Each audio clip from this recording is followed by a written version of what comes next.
Well, the results from Mexico's presidential elections are in. Enrique Peña Nieto of the opposition Institutional Revolutionary Party, or the PRI, won Sunday's elections by clear margin, but the PRI does not appear to have won a majority in either of Mexico's houses of Congress. For the latest, we're joined by CCTV's Ross Velton. He's live in Mexico City. Ross?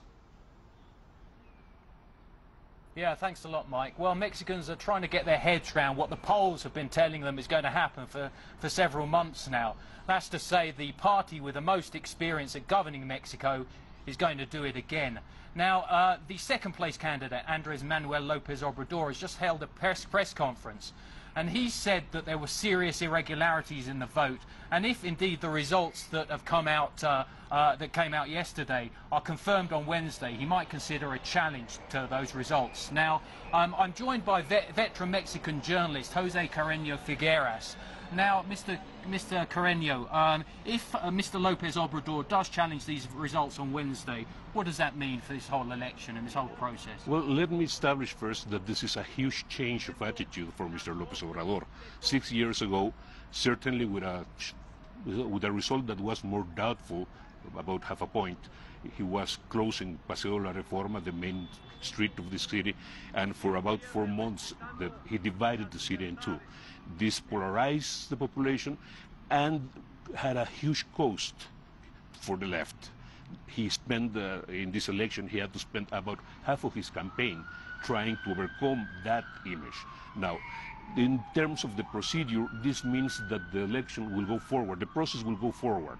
I believe that what he's trying to do in many ways is just to steer a possibly violent movement and to keep it peaceful, to steer movements that are possibly in favor of a more direct action, and to keep them quiet. He's leading the challenge, he's leading a legal challenge, and it means that the left will just play the rules the way that they are supposed to be played. Now, if the Federal Electoral Tribunal accepts his demands, that is a different story. What will be the result of the legal challenge? It's a different story. I do not think, though, that has a lot of future. And what about these protests that have been taking place throughout the campaign?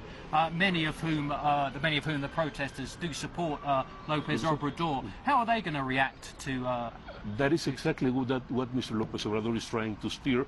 To this, many of these demonstrations have been sort of wildcat, if you want to put it that way, sort of spontaneous, sort of semi-organized. If he can lead these protesters into the fold of the left, of a leftist party, that will give the left a huge base for the next election. Well, at the moment, it's Enrique Peña Nieto who's going to be the next Mexican president.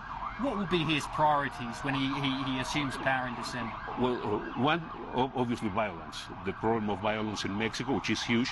He has promised that he will tone it down, that he will make it go down. That is a big issue in Mexico. Second, he has three priorities: the financial reform, labor reform, and the political reform, actually. So he has to attack them, but he doesn't have enough votes in Congress, which means he'll have to negotiate. Thank you very much. That was a veteran Mexican journalist, Jose Carreño Figueras. Well, Mike, as you see, there's uncertainty here in Mexico, given what López Obrador has just said, and we're really going to see how this plays out in the next few days. Mike. All right, Ross Velton in Mexico City, thanks so much for the update.